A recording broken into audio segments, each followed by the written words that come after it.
بسم الله الرحمن الرحيم. مرحبا بكم الناس الكل، مرحبا بافراد الجاليه التونسيه بايطاليا وخيانه. معكم بلال دردوري ممثل. تسمعوا فيا ولا؟ Oui, Si, si, vede la laisse-moi presentazione. faire. Oui, parfait, Bilal, parfait. Parfait. Oui, très bien, très bien. دونك بلال دردوري ممثل مكتب وكاله نهوض بالاستثمار الخارجي بميلانو. المكتب هذا يغطي كل من ايطاليا وسويسرا. بدايه نحب نثمن هذه المبادره الطيبه بتنظيم لقاء افتراضي لجاليتنا بايطاليا، اللي باش نعتقد باش تكون لهم فرصه حقيقيه للاطلاع على مناخ الاعمال بتونس. ونحب زادا نقدم بشكري للكيب كل نتاع الOIM، وان شاء الله نكون من خلال مداخلتي نقدم الاضافه المرجوه. دونك خاطر البريزونطاسيون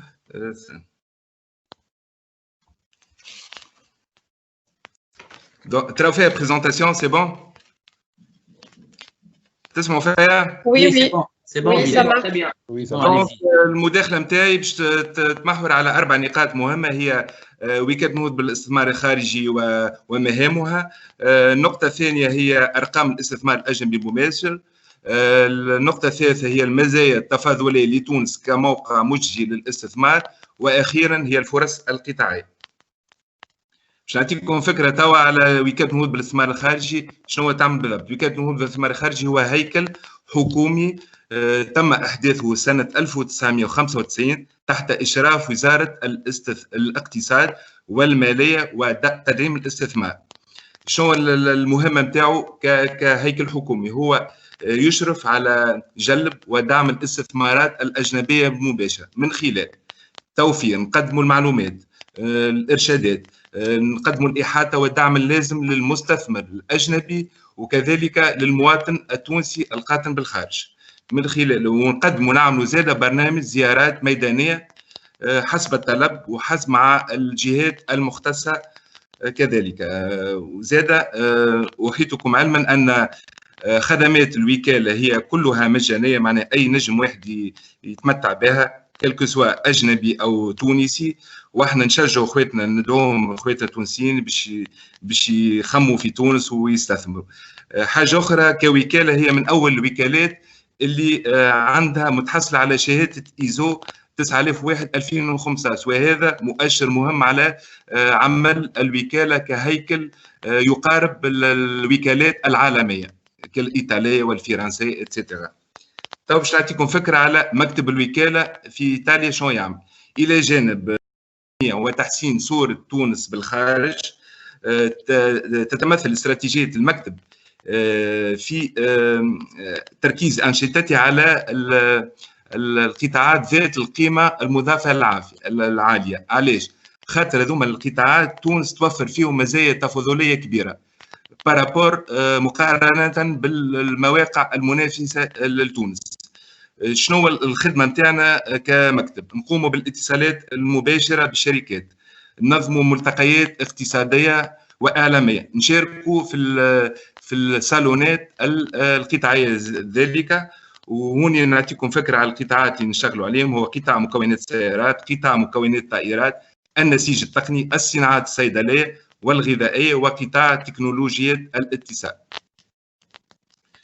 الوكالة نهوض بالاستثمار الخارجي عندها 5 مكاتب في الخارج، كلهم في أوروبا، في كولونيا، في ميلانو وهو يغطي إيطاليا وسويسرا، في لندرا، في باريس، وفي مدريد يغطي كل من إسبانيا والبرتغال. هوني باش نعطيكم فكرة على أهم الأرقام الاستثمار الأجنبي المباشر في تونس. هوني تشوفوا كما تشوفوا تبلغ عدد الشركات الأجنبية أو ذات المساهمة الأجنبية في تونس قرابة 3653 شركة أجنبية بقيمة استثمارية تقدر 28184 مليون دينار تونسي. هذه الشركات توفر أيضا 407165 موطن شغل. 75 من الشركات المنتصبة في تونس هي تشتغل على التصدير. ايش معناها؟ معناها تصنع في تونس وتصدر للأسواق العالمية من خاصة الأوروبية منها. كما نشوفوا نلاحظوا في الرسم هذا، نلاحظوا فما تطور ارتفاع ملحوظ في الاستثمارات المحدثة سنويا. نقولوا علاش؟ على خاطر 85 من الاستثمارات اللي تحضر هي عملية توسعة. دونك اللي هما الشركات اللي موجودين في تونس هما قاعدين يستثمروا، يضخوا في الاموال، يشغلوا في مواتم شغل. هذا اكبر دليل على انه موقع تونس هو موقع مهم ومجدي وفيه تطور ملحوظ للشركات اللي جات لتونس وامنت بتونس. وماذا بينا انتم زاد تامنوا ببلادكم وان شاء الله. نحكي لكم توا على التواجد الايطالي في تونس. في تونس عندنا قراب 900 شركه ايطاليه تحتل المرتبة الثانية بعد فرنسا. ايش معناها؟ من 3653 شركة أجنبية فما 900، معناها قرابة 25% من الشركات المنتسبة هي إيطالية، وهذا رقم مهم جدا بقيمة استثمارية تقدر ب 2350 مليون دينار تونسي وتوفر 71,000 موطن شغل. هذه الشركات أغلبها في الصناعات المعملية كالنسيج، كالصناعات الصيدلية، كصناعات مكونات السيارات والطائرات. هوني نعطيكم فكرة على أهم الشركات العالمية المنتسبة في تونس من الجنسيات المختلفة. طيب باش نحكي لكم على أهم نقاط قوى الموقع تونس. الإطار القانوني في تونس كما قال سي أسلان يشجع برشا على الاستثمار. عندك الدوله فما حطت دي ميزور باش تشجع المستثمر يجي، منهم اللي يحكي عليه سياسيين حريه تحويل الارباح وقيمه بيع الاصول. عندك كمستثمر اجنبي ولا تونسي تنجم تملك 100% من راس مال المشروع دون ترخيص في الصناعات المعمليه. عندك زاد حساب حمايه الملكيه الفكريه وتسهيلات في تاسيس الشركه من خلال الشباك الموحد بوكالة النهوض بالصناعة والتجهيز، وكذلك فما تسهيلات إجراءات ديوانية كبيرة للتصدير والتوريد. العامل الثاني المهم واللي الأجانب المستثمرين يراو به هو إلى جانب موقعها تونس الكبير اللي ينفتح على البلدان الإفريقية والبلدان العربية والبلدان الأوروبية، قامت الدولة لتدعيم الاستثمارات بتوقيع العديد من الاتفاقيات. أولها وأهمها هي اتفاقية شراكة وتبادل حر مع الاتحاد الأوروبي، فما اتفاقية تبادل حر مع تركيا، اتفاقية أغادير للتبادل الحر. وعندنا منذ 1 جويلية 2018 أصبح تونس العضو رقم 20 للسوق المشتركة لشرق وجنوب أفريقيا، وهي سوق مهمة جدا للرقم المهم للمستهلكين الأفارقة. وكذلك تونس قامت بتوقيع 52 اتفاقية لعدم الازدواج الضريبي و54 اتفاقيات لتشجيع الاستثمار وحمايته. العامل الثالث والمهم، اما في تونس عندنا كما برشا يحكيوا على البطاله في تونس، المستثمر الاجنبي يغزرها اللي هي افونتاج، خاطر فما وفره في اليد العامله المختصه والمؤهله، وزيد مع اجور ذات تكلفه تنافسيه خاصه مع المواقع المنافسه لتونس كالمغرب ومقدونيا ورومانيا. وني باش نحكي لكم على الفرص القطاعيه. باش نبدا بالقطاع الصناعات الغذائيه، هو من ركائز الاقتصاد الوطني وقاطره النمو الاقتصاد العالمي. كما نعرف رغم الازمات ديما يقعد القطاع الصناعات الغذائيه نسبيا مستقر. عندنا في تونس قرابه 1063 شركه تخدم في 70,000 موطن شغل. تونس هي اول مصدر عالمي للتمور وثاني مصدر عالمي لزيت الزيتون بعد الاتحاد الأوروبي. عندك توا القطاع النسيج والملابس، زاد تونس قاعدة مغرية لإنتاج الملابس الموجهة نحو التصدير. علاش الأوروبيين يميزوا تونس على البلدان الأخرى؟ خاطر عندها القرب الجغرافي. أول حاجة تصدر معناها في 24 ساعة تنجم تصدر، في 48 ساعة تنجم تصدر. وكذلك الخبرة العالمية اللي حكى عليها سياسيا من عام 72 خرجت لوا 72. دونك عندنا الخبرة اكتسبناها في إنتاج الماركات العالمية المهمة. تونس هي توا المزود العاشر للسوق الأوروبية، عندنا قريب 2000 شركة في هذا القطاع.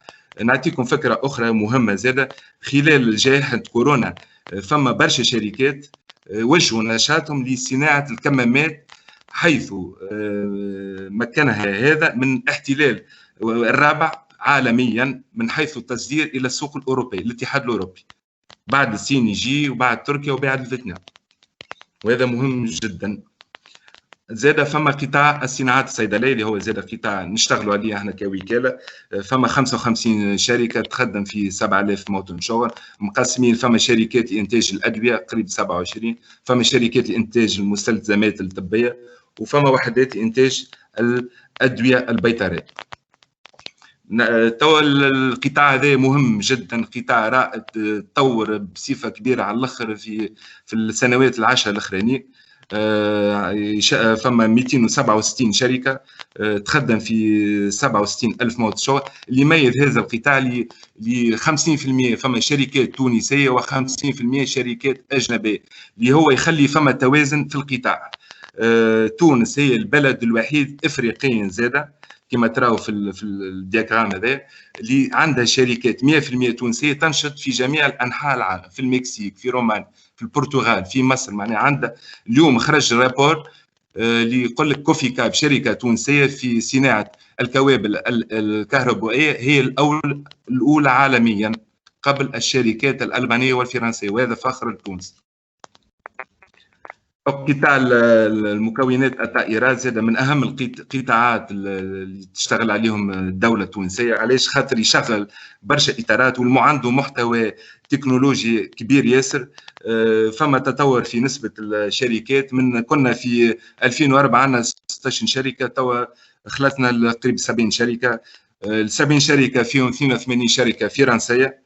الدولة باش تزيد دعم وتجلب المستثمرين قامت بتركيز منطقة اسمها منطقة صناعية بالمغيرة، فيها جميع المؤسسات، أولهم ستيليا اللي هي فرع من إيربوس، جابت معها قريب 11 مزود لها. هذا نموذج عالمي ونفتخروا به زاد. واخيرا نحب نحكي لكم على القطاع تكنولوجيا الاتصال. هو نجحت تونس حتى 2020 من جلب قريب 500 شركه اجنبيه على 1800 شركه تنشط في هذا القطاع. الاجانب امنوا بتونس. علاش؟ خاطر عندها بنيه تحتيه ذات مواصفات دوليه، اسعار زاده ذات تكلفه تنافسيه في المنطقه، ومواد بشريه تتميز بمستوى تعليمي معادل للاوروبيين. ونشكركم، واللي عنده تساؤلات ولا عنده فكره ينجم يتصل بيا على الموقع هذايا والايميل البريد الالكتروني ولا بالهاتف الجوال. نشكركم.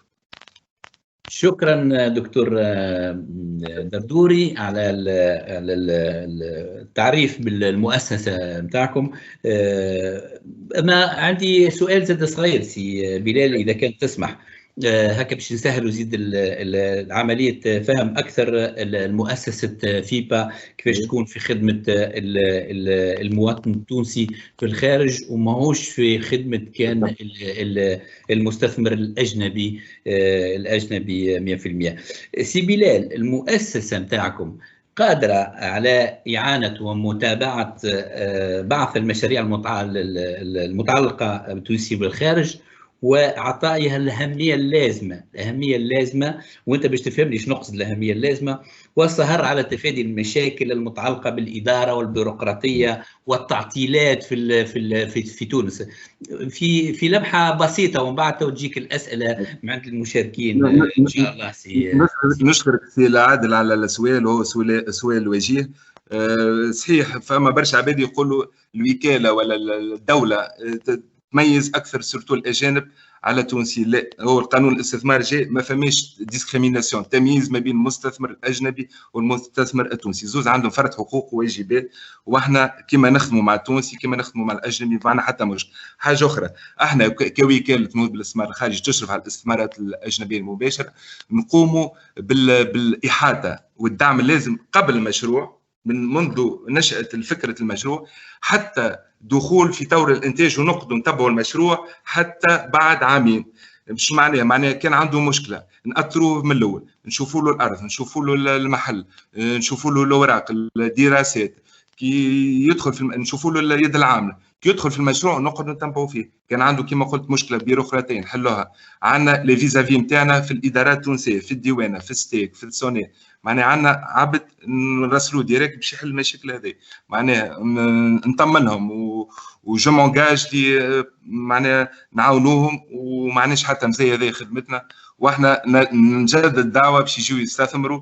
راهي بلادنا باهيه وفيها برشا بوتنسيال. وشكرا. شكرا سي بلال. Ho chiesto al dottor Darduri se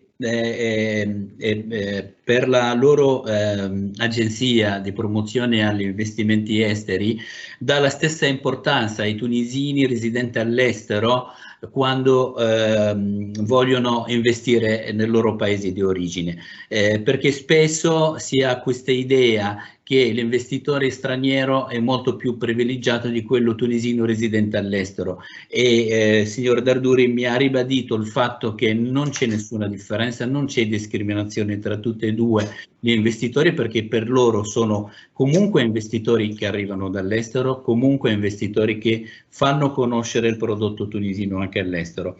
Ringrazio il dottor Darduri di questo bellissimo intervento.